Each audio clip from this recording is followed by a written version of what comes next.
10 gusht, Zoti i gjithë krijimit. Por Jona u ngrit për të ikur në Tarshish, larg pranisë së Zotit. Kështu zbriti në Jafa, ku gjeti një anije që shkonte në Tarshish. Pagoi çmimin e caktuar dhe hipi në anije për të shkuar me ta larg pranisë së Zotit. Por Zoti shpërtheu një erë të fortë në det dhe u ngrit një furtunë e madhe në det. Kështu që anija rrezikonte të shkallmohej. Jona 1:3-4. Ne nuk kemi kontroll mbi krijimin, kurse Perëndia po. Prandaj, ai është i denjë për gjithë lavdërimin dhe adhurimin ton. Kontrolli hyjnor mbi oqeanet, në të vërtetë mbi gjithë krijimin, ishte një nga arsyet për lavdërimin e vazhdueshëm në këngët e psalmistëve. Kur i lexojmë psalmet, zbulojmë vazhdimisht që populli i Perëndisë kënaqet duke lavdëruar fuqinë e tij sovrane mbi rendin e krijimit, për kontrollin e tij mbi detet, madje edhe mbi baticat dhe zbaticat e tij. Për shembull, te Psalmi 33, shohim se ai mblodhi ujërat e detit në një togë dhe vendosi thellësitë e tyre në rezervuar. Vargu 7. Kjo është një tablo dramatike dhe është pjesë e shkëlqimit dhe lavdisë së Perëndisë. Ashtu siç ne mund të marrim limonadë dhe ta hedhim në gota, Perëndia i gjithë pushtetshëm është në gjendje që thjesht i mbledh oqeanet e botës dhe t'i derdh ato në qypa. Prandaj, sa e drejtë dhe me vend është që ta adhurojmë me drojë dhe mahnitje Perëndin ton krijues.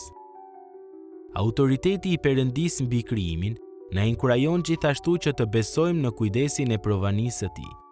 Më vonë në historinë e Jonas, ne zbulojmë që Zoti përgatiti, caktoi një bim. Ai dërgoi, caktoi një krimb dhe solli, caktoi një erë mbytëse nga lindja për të përmbushur planet e tij për Jonan dhe për popullin e Ninives. Jona 4:6-8.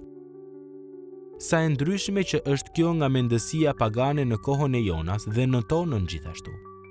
Marinarët në anijen ku ishte Jona e konsideronin detin si një forcë të lashtë dhe të pakontrollueshme, ndërsa veten e tyre e shihnin si robër në mëshirën e saj.